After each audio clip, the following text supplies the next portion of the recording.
Nazmuddin cobra রহমতুল্লাহ আলাইহির সাথে ইমাম ফখরুদ্দিন রাজির বিশাল একটা গভীর আত্মার সম্পর্ক প্রতিষ্ঠা হয়ে গেল। যেরকম ইমাম গাজালি রহমতুল্লাহ আলাইহি বলতেছেন যে আমি আমার পীর ও শায়েখ আবু আলী কারমাদি ইমাম গাজালি রহমতুল্লাহ মানুষ ওই ইউটিউব মার্কা কিছু বক্তা আছে ও পর্যন্ত যায় না, মানে ইমাম গাজালির চেয়ে অনেক বিরাট আলেম তারা,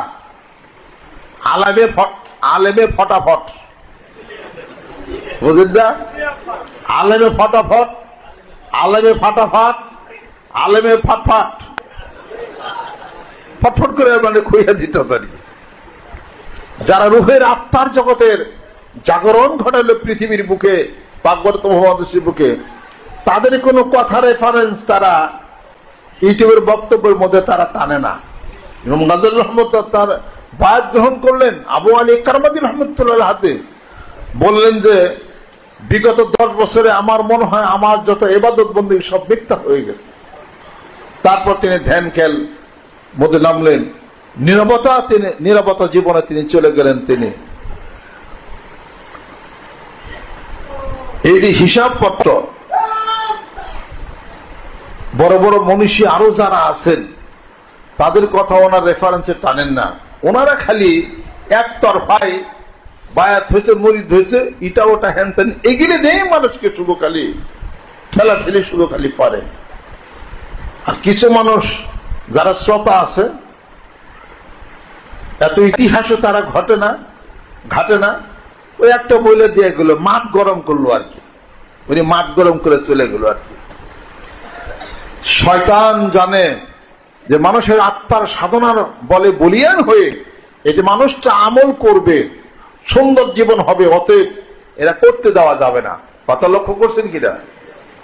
আমি আপনাদের খেদমতে আরজ করতে চাই, আসেন যখন সত্যের ধারক পূজারী যখন হবেন তখন কি হবে?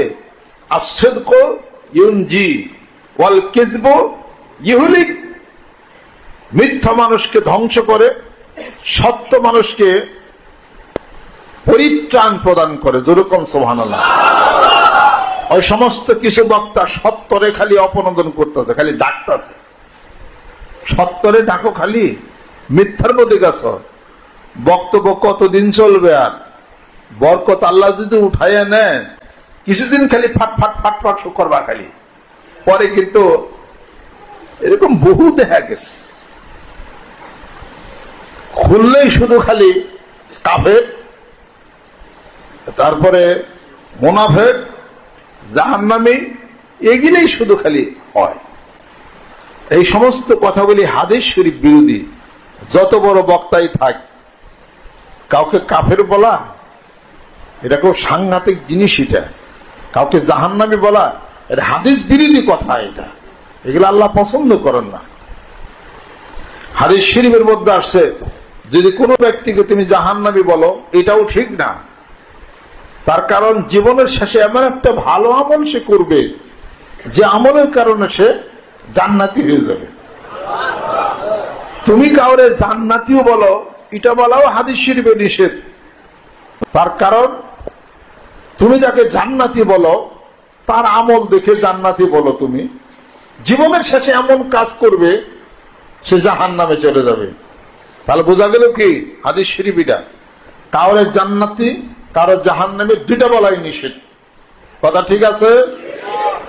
আমি হাদিস শরীফ বাইরে করে বলবেন, কিন্তু আপনি এমন জোর গলায় অমুকে ফাসিক, অমুকে মুরতাদ, অমুকে ভণ্ড, অমুকে কাফের, এর কোন ধরনের সমস্ত বয়ান বক্তব্য? আলেমদেরকে মানুষ ফলো করে, আলেমরা যদি এই ধরনের বক্তব্য দেয় সাধারণ মানুষ তো মারামারি করবে। কথা ঠিক কিনা বলেন? মানুষদেরকে আশার আলো দেখাও, সুন্দর ভাষায় সুন্দর কথায় বোঝানোর চেষ্টা করো, সমাজ তোমাকে সম্মান করবে।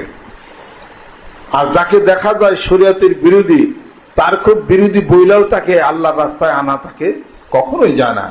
দাওয়াতের কাজ করতে থাকো, তোমার যতটুকু জানো অতটুকু তুমি মানুষকে জানাইয়া দাও।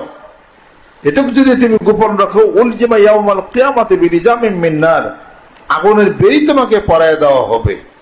এটা গোপন করো না, এটা বলতে থাকো। ওয়াজাক্কির ফা ইন্নাজ যিকরা তানফাউল মুমিনিন। আলহামদুলিল্লাহ।